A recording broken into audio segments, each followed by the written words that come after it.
People of my generation often talk about the good old days, about hard work being a reliable currency, and about how a handshake used to mean something in business.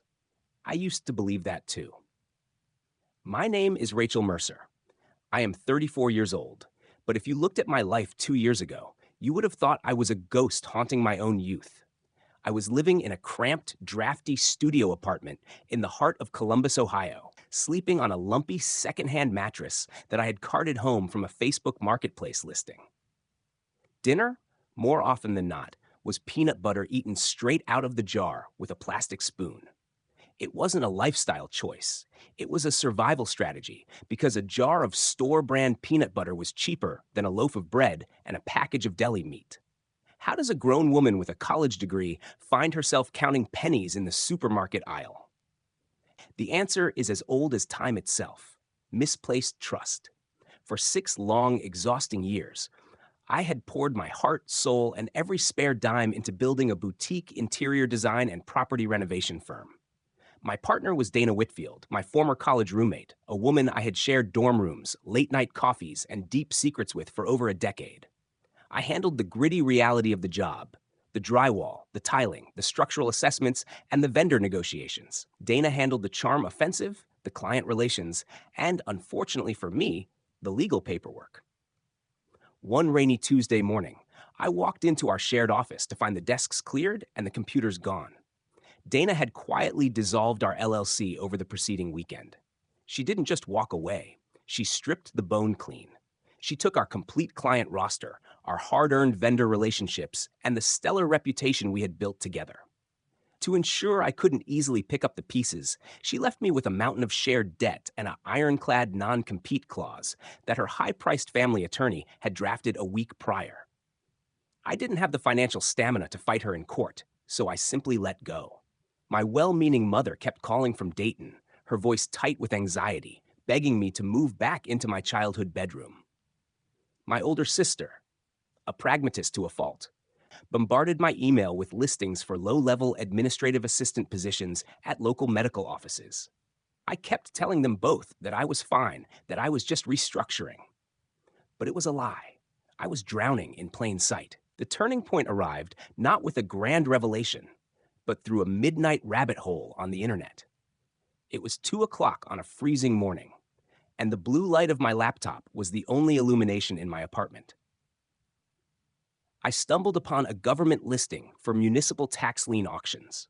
For those who aren't familiar with the process, when property owners stop paying their local real estate taxes, the county eventually steps in to seize the asset and sell it off to recover the lost revenue. Most of these properties are complete write-offs: houses gutted by fire, land locked in endless title complications, or commercial structures burdened with massive environmental liens. But the entry cost, if you were willing to roll the dice on something truly unwanted, could be shockingly low. That was how I found 414 Denore Street. The property was located in Mill Haven, a small, quiet town about 40 minutes outside the Columbus city limits. It was a 3-bedroom Craftsman-style bungalow built back in 1931, a period when builders still cared about the quality of the timber and the weight of the masonry. The county records showed it had been last occupied in 2019 by an elderly gentleman named Gerald Foss. Mr. Foss had passed away without a valid will, leaving no identifiable heirs or next of kin that the probate court could locate. The house had sat in legal limbo for over 2 years, gathering dust and accumulating back taxes. Because of the perceived title headaches, the opening bid was set at a ceremonial $100. On the morning of the auction, I sat in the back of a sterile county basement room, clutching my clipboard with white knuckles. When the auctioneer read off the parcel number for 414 Denore Street, the room remained dead silent. No professional flippers raised their paddles. No local landlords even looked up from their phones. I raised my hand. When the gavel came down, I was the sole bidder. For the price of a modest grocery run, I owned a piece of Ohio history. I drove out to Mill Haven that very afternoon to inspect my prize. It was mid-October, and the old-growth maple trees lining Denore Street were burning a brilliant fiery orange and deep rust red. It was a quintessential Midwestern autumn scene, which was a mercy, because the house itself looked like a monument to neglect. The front porch railing had rotted clean through, its white paint peeling like sunburned skin. One of the large front windows had been crudely boarded over with a sheet of plywood that had begun to warp and blacken from the rain. The front yard wasn't a lawn. It was a dense jungle of dead thistle, wild burdock, and volunteer sumac bushes that grew shoulder high against the crumbling concrete foundation. Yet, as I stepped out of my truck, my professional eye took over. If you've spent enough time working with old structures, you learn to see past the cosmetic decay. You look for the lines. The roofline of the bungalow was straight as an arrow, no sagging ridge beams. The brick chimney was perfectly intact, showing no signs of shifting or failing mortar. The massive tapered porch columns, true to the Craftsman tradition, were original, solid oak, and firmly anchored.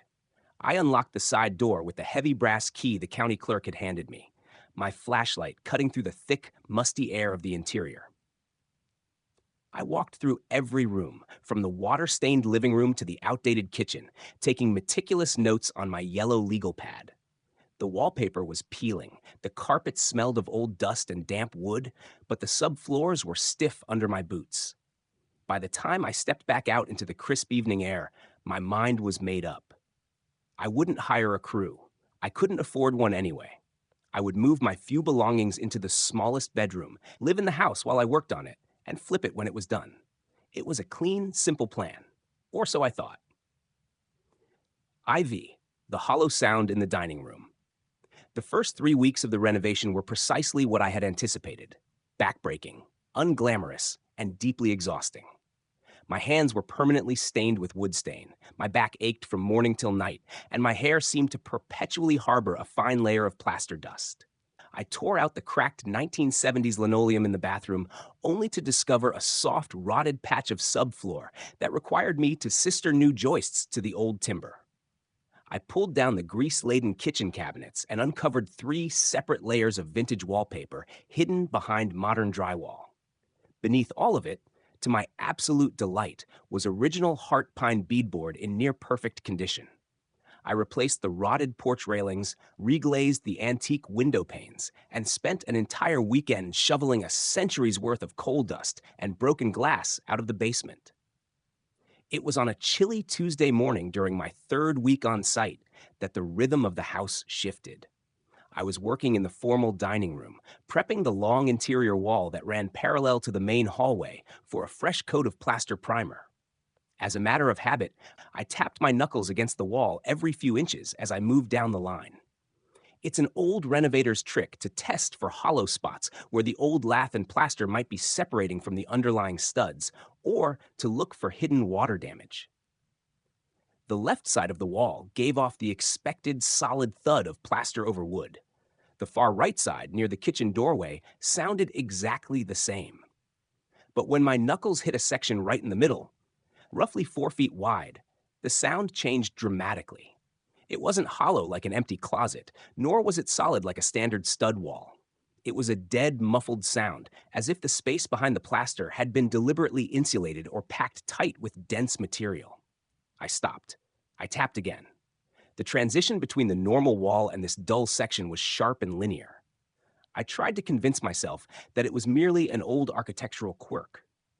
People who owned homes during the Great Depression did strange, unpredictable things to conserve heat or patch up structural flaws. I ignored it for 3 days, forcing myself to focus on finishing the trim work in the hallway. But the curiosity kept me awake at night, staring at the ceiling medallions. On the 4th morning, I couldn't resist any longer. I walked back into the dining room with my heavy-duty digital stud finder. I ran the stud finder slowly across the plaster, watching the digital display closely. The sensor didn't register the typical alternating rhythm of a standard 16-inch stud bay. Instead, the lights spiked and stayed solid, indicating a dense, continuous mass behind the wall. I moved the device vertically, then horizontally, tracing the edges of the density. It mapped out a perfect rectangle, roughly 6 feet tall and 2 feet wide, centered right between the structural framing of the dining room. It was the exact footprint of a doorway. I walked out to my truck, my boots crunching on the frost-dusted leaves that had piled up in the driveway. The mid-November wind was biting, and the skeleton branches of the old maple tree scraped against the porch roof. I sat in the driver's seat with the heater blasting, staring at the front of the house through the windshield. My gut was telling me to leave it alone. When you have lived a full life, you learn that some secrets are buried for a reason, and disturbing them rarely brings peace. I had already survived enough upheaval for one lifetime. I didn't need another complication. But the pragmatic side of my brain, the side that had spent years solving spatial puzzles and fixing broken things, couldn't let it go. If there was a void in that wall, it meant hidden square footage, a potential structural hazard, or a past mistake that needed correcting. I turned off the truck, grabbed my heavy steel pry bar and a framing hammer, and walked back inside. I set the flat edge of the pry bar against the faint seam I had mapped out and struck the end with the hammer. The old plaster gave way with a sharp, dry crack, releasing a small cloud of white dust that smelled of ancient lime and horsehair. I worked methodically, peeling back the outer layer of lath and plaster piece by piece. Behind the decorative wall stood a solid, heavy panel of tongue-and-groove oak boards, held in place by 4 oversized steel lag bolts. Someone hadn't just covered this space up, they had sealed it with the intention of keeping the world out. It took me 45 minutes of straining with a socket wrench to back those rusted bolts out of the oak framing. When the final bolt gave way, the heavy wooden panel tilted forward, and I caught it against my shoulder, lowering it gently to the hardwood floor. A rush of cold, stagnant air hit my face. It didn't smell like a typical musty crawlspace or a damp basement. It smelled intensely of cedar shavings, dry paper, and something faintly metallic, the distinct, sharp scent of old copper coins. I clicked on my flashlight and shined the beam into the opening. The space was a small, windowless room, measuring roughly 8 feet long by 6 feet wide. The walls were lined entirely with raw, tongue-and-groove aromatic cedar planks, which had preserved the air inside. Overhead, a single bare incandescent bulb hung from a porcelain fixture, connected to a modern Romex wire that fed back into the house's main electrical panel. That detail sent a chill down my spine. This wasn't a relic from the Great Depression. Someone had wired this room into the home's active grid within the last 20 years. The floor was poured concrete, swept completely clean of dust. Stacked neatly against the far wall, arranged in 2 precise rows of 6, were 12 identical, heavy-duty black nylon duffel bags. I stepped through the threshold, my boots echoing loudly in the enclosed space. I knelt beside the first bag on the left. The zipper was heavy brass, secured with a small luggage padlock, but the fabric near the seams was strained. I didn't bother looking for a key. I took my utility knife from my pocket and sliced through the canvas. The flashlight beam caught the contents. Inside were thick, tightly banded bricks of United States currency. I pulled one out. They were $100 bills, the older style with the smaller portraits of Benjamin Franklin, crisp and clean. I sliced open the second bag, then the third. They were all the same, bundles of 50s, 20s, and hundreds, packed so tightly that there wasn't an inch of wasted space. I didn't count it that night. I couldn't. My heart was hammering against my ribs with a violence that made me dizzy. I slid down against the cedar-lined wall, my flashlight rolling onto the concrete floor, its beam cutting across the rows of black bags. I sat there in the dark for a long time, listening to the old house creak in the November wind, fully aware that my life had just veered off its tracks. When the initial shock finally receded enough for my hands to stop shaking, I picked up the flashlight and stood up, forcing myself to look around the room with a professional, analytical eye. That was when I noticed the small wooden shelf mounted to the right of the doorframe at eye level. Resting on the center of the shelf was a plain, white, legal-sized envelope. It was heavy, high-quality cardstock, completely free of dust. The flap was secured with a thick dollop of dark red sealing wax, stamped with a generic, unadorned circular pattern. There was no name written on the front, no address, no return information. I picked it up. The paper felt thick and stiff between my work gloves. I slid my thumb under the flap and broke the wax seal with a sharp snap. Inside was a single, unlined index card. Written across the center in neat, precise archival ink was a single word in all capital letter. I didn't run. I want to be entirely candid about that because in the long, sleepless nights that followed, I would dissect that choice 1,000 times. To a younger person, perhaps a warning like that triggers an immediate instinct to flee, to abandon everything, and look back later. But when you are 34, when you have already lost your business, your savings, and your sense of security, running feels different. Running requires you to have somewhere to go, and I had nowhere. More importantly, running meant surrendering the only asset I had left, a house I had legally purchased for $100 at a public county auction. I placed the index card back in the envelope, slipped it into my pocket, and stepped back into the dining room. I lifted the heavy oak panel back into place, propping it securely against the opening with a long length of structural 2x4. Then I walked into the kitchen, brewed a pot of black coffee that I didn't drink, and sat at the table till the windows turned from the pitch black of midnight to the cold, flat gray of an Ohio morning. By 8 o'clock the next morning, I knew I needed information before I made a single move. I didn't go to the county courthouse, and I didn't call a lawyer. Not yet. In a small town like Mill Haven, official inquiries draw immediate attention, and I wasn't ready to draw attention to 414 Denore Street. I drove to the Mill Haven Public Library, a modest brick building with creaking linoleum floors and the comforting smell of old glue and paper. The librarian, a precise, quiet woman named Mrs. Garvey, adjusted her reading glasses when I asked for access to the local newspaper archives. She escorted me to a quiet corner where an old, humming microfiche reader sat in the shadows. She showed me how to load the film reels of the Mill Haven Courier without asking a single intrusive question, a small kindness for which I was profoundly grateful. I spent 4 hours in that dark corner, my eyes straining against the green glow of the screen as I scrolled through 15 years of local history. I was looking for any mention of Gerald Foss, the man who had lived and died in my house. His name appeared exactly twice. The first mention was from June of 2003, buried in a dry public notice section regarding a county planning commission meeting. A company named Foss Land Holdings LLC had requested a minor zoning variance for a commercial parcel out on Route 9. The registered statutory agent listed for the company wasn't Foss. It was a local attorney named Martin Hale, with an office address in Grayfield, the county seat. The second mention was from November of 2017, in a lengthy obituary for a prominent local resident named Douglas Crane. The obituary described Mr. Crane as a pillar of the community, a successful real estate investor, and a longtime dedicated business partner of Gerald Foss. I wrote both names down in my notebook, Douglas Crane and Martin Hale.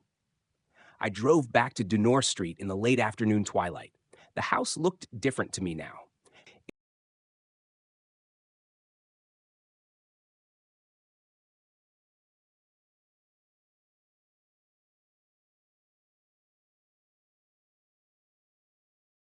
The next morning, I did what any practical person does when they are terrified. I looked for precision. Precision is the closest thing I know to control. I went to the dining room, moved the wooden 2x4 panel, and brought the 12 black duffel bags out onto the kitchen table one by one. I cleared the table completely, wiped it down, and pulled up a wooden chair. I had a yellow legal pad, a fresh ballpoint pen, and my utility knife. I worked systematically. I unzipped each bag, removed the rubber-banded bricks of cash, and sorted them by denomination: hundreds, 50s, and 20s. I counted each individual stack twice, noting the totals in neat columns on my pad. It took me the better part of 7 hours. The house was dead quiet, except for the rhythmic, dry snap of paper bills against my fingers and the occasional groan of the floorboards as the building settled. When I added up the final column, the number staring back at me from the yellow paper was exactly $100,000. I sat back in my chair, looking at the mountain of cash under the dull kitchen light. $3.1 million. In a house I had legally purchased for a single $100 bill at a county tax auction. From a legal standpoint, the situation was a minefield. Under Ohio property law, a good faith purchaser generally acquires title to a property and its fixtures, but found currency, especially a sum this large, hidden deliberately inside a wall, carries complications. If that money was the proceeds of a crime, it was subject to federal or state forfeiture, and the government would have a primary claim. If it belonged to a legitimate entity, heirs could emerge to contest it. The white envelope with the word run written inside kept flashing in my mind. Whoever put that money there knew someone would eventually come looking for it. And in my experience, money with that kind of history always has people attached to it. I needed an attorney, but not someone local. I wasn't going anywhere near Martin Hale or anyone else within the boundaries of Millhaven County until I knew exactly where I stood. I gave myself a strict deadline: 3 days. 3 days to research, to think, and to build a defense before I made a single official move. I spent those days on my laptop at a diner 2 towns over, researching estate law, probate disputes, and found property statutes. By Thursday morning, I had found the person I needed. Her name was Patricia Okafor, a solo practitioner based in Westerville, a quiet suburb just north of Columbus. Her website didn't feature flashy billboard slogans. Instead, it listed specialties in complex probate litigation, asset disputes, and what she dryly termed property law for non-standard situations. My situation was the very definition of non-standard. I called her from the cab of my truck, parked 2 blocks away from Dunor Street. I had developed an irrational, persistent feeling that the very walls of the bungalow were listening to me. "Miss Okafor," I said when she answered, my voice steady but low. "My name is Rachel Mercer. I recently purchased a foreclosure property at a county tax auction, and while renovating, I discovered an undisclosed structural cavity containing a very large sum of currency." There was a long, heavy silence on the other end of the line. I could hear the faint sound of papers shuffling. "How large?" she asked, her tone shifting into a professional measured register. $3.1 million, I replied. "And there was an envelope with a note that advises me to flee." Another pause, longer this time. "Are you currently safe, Miss Mercer?"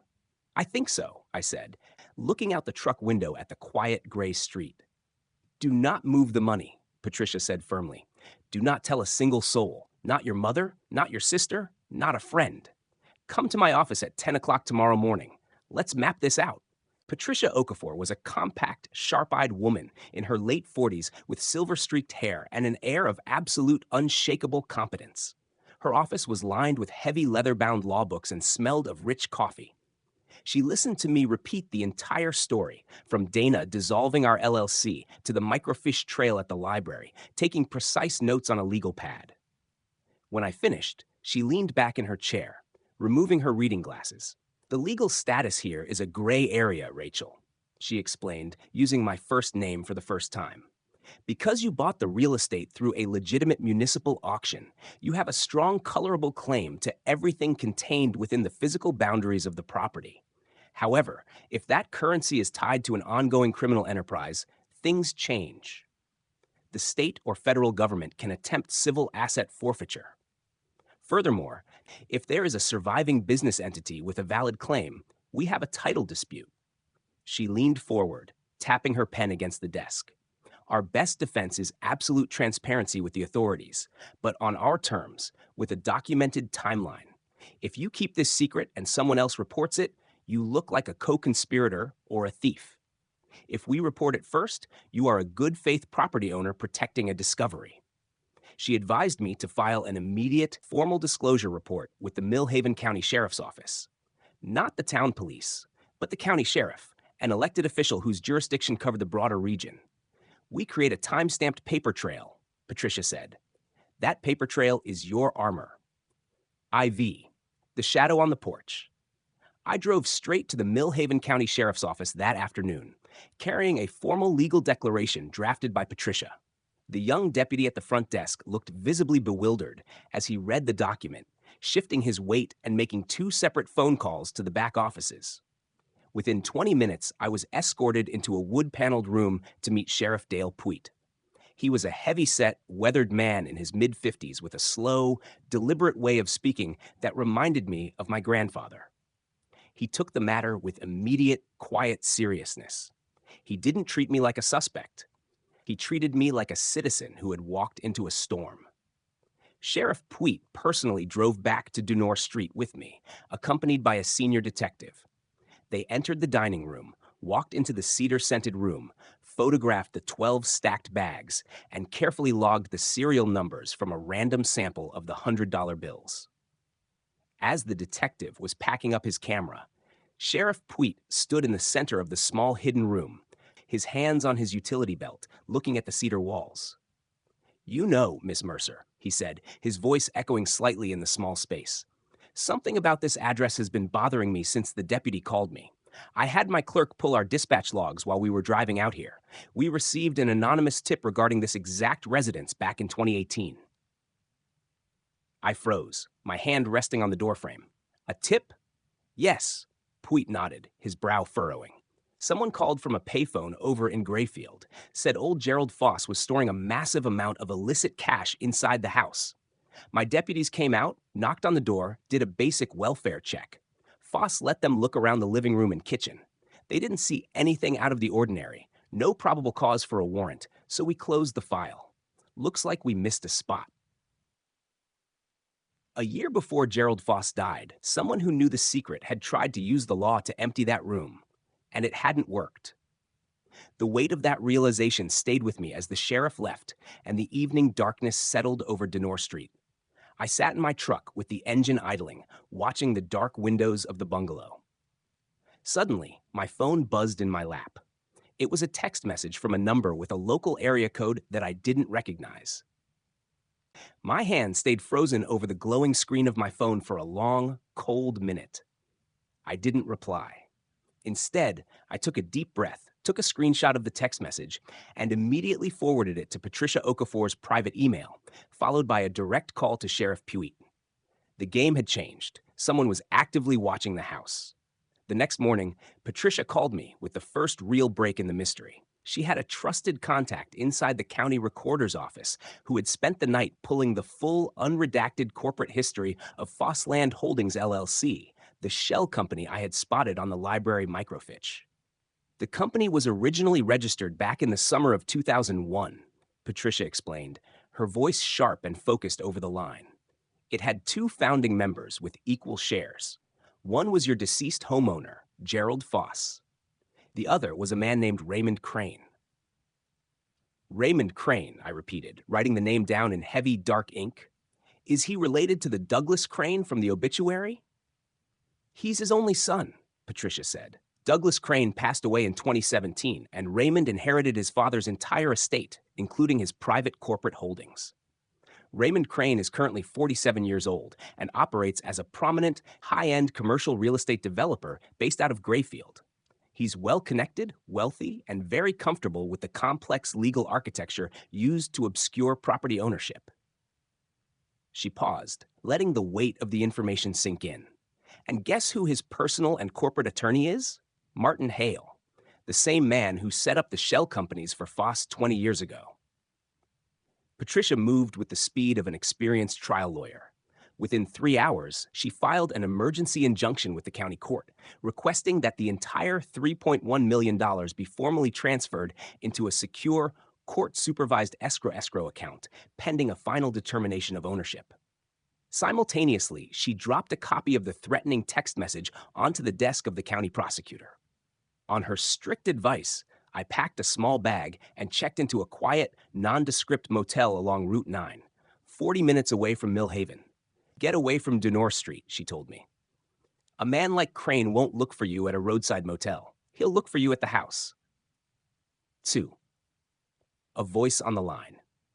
I spent 3 agonizingly quiet days in that motel room, watching old black and white movies on my laptop and eating delivery pizza just to keep my mind from spinning. On the third evening, my phone rang from an unknown number. Patricia had instructed me to answer every call, but to keep my digital recorder running. I pressed answer and held the phone to my ear, saying nothing. "Miss Mercer?" a voice said. It was a smooth, well-modulated voice. The kind of voice that belonged to a man who spent his days in air-conditioned boardrooms commanding people's attention. "My name is Raymond Crane. I think it's time we had an adult conversation." I kept my breathing steady, letting the silence stretch between us. "That money you uncovered in the wall belonged to my late father's private business enterprise," Crane continued, his tone shifting into something mimicking casual warmth. "There was a long-standing private agreement between my family and Gerald Foss. I'm not an unreasonable man, Miss Mercer. I'm not asking for anything that isn't rightfully mine. I'm simply asking you to be practical. We can resolve this quietly, without the court getting involved. If you have a legitimate claim, Mr. Crane, I said, my voice cutting through his smooth delivery like a knife through butter, I suggest you have your attorney contact Patricia Okafor. Before he could respond, I hung up the phone. I forwarded the recording straight to Patricia and sat on the edge of the motel bed. I allowed myself exactly 5 minutes to let my hands shake. That was the bargain I made with my own psyche. 5 minutes to feel the primal cold weight of fear, and then it was time to get back to work. By the following Monday, the stillness from the other side became unsettling. Raymond Crane had gone completely quiet. No more text messages, no more midnight calls. But I knew from my years in business that when an aggressive man goes quiet, he hasn't surrendered. He's simply recalculating his approach. I decided to return to Due North Street during the broad daylight of a Wednesday morning to collect some of my heavy power tools. When I pulled into the gravel driveway, my heart dropped into my stomach. The rear kitchen door was standing wide open, its wooden frame splintered near the deadbolt. I kept my hand on the heavy iron wrench under my truck seat as I walked through the house. The hidden room itself remained untouched. The sheriff's heavy quartz seals were still intact across the oak panel. Nothing of obvious physical value had been stolen. Instead, someone had gone through my personal workspace in the living room. My folders, my handwritten restoration notes, and my original property purchase deeds from the county auction had been scattered across the floor. They hadn't been looking for the money. They knew the police had already secured it. They were looking for something else. They wanted to know if I had found proof of the private agreement Raymond Crane had mentioned on the phone. I called the sheriff, photographed the mess, and then drove to a diner down the highway. Over a mug of strong, bitter coffee, the puzzle pieces finally clicked into place in my head. If an old man like Gerald Foss went to the immense trouble of building a secret cedar-lined room to hide millions of dollars, he wouldn't leave his most sensitive legal liabilities out in the open. He would hide the paperwork just as securely as the cash. I went back to the house with fresh eyes. I stopped looking at the walls and started looking at the places people overlook. I pulled up floor vents, unscrewed electrical faceplates, and dismantled the drawer liners in the built-in kitchen cabinetry. On a rainy Wednesday afternoon, I climbed the creaking pull-down stairs into the unfinished attic. The air up there was freezing and smelled of ancient timber and dried wasp nests. Against the far north wall sat a single, decaying cardboard box filled with old vinyl record albums from the 1960s and 70s. I flipped through them one by one until my fingers landed on an album titled Cadet Baker Sings. The cardboard sleeve felt unusually thick and heavy. I reached inside, past the vinyl record, and pulled out a 4-page document written on heavy legal paper. It was a handwritten partnership agreement dated October 14th, 2001. At the bottom of the final page, bold and clear, were the original signatures of Gerald Foss and Douglas Crane. The document did not mince words. It laid out the operating parameters of what the two men explicitly termed a cash facilitation service. To anyone else, it was the meticulous blueprint for a highly sophisticated, multi-decade money laundering operation. According to the handwritten terms, local cash-heavy businesses, ranging from legitimate vending machine companies to less savory, unreported enterprises, would pay Foss and Crane a flat 15% fee. In exchange, the duo would absorb the illicit cash, run it through a rotating network of shell companies, including Foss Land Holdings, and return it to the legitimate economy as clean corporate investments. The net profits were split exactly 60% to Gerald Foss and 40% to Douglas Crane. But it was the final clause on the third page that made my breath catch in my throat.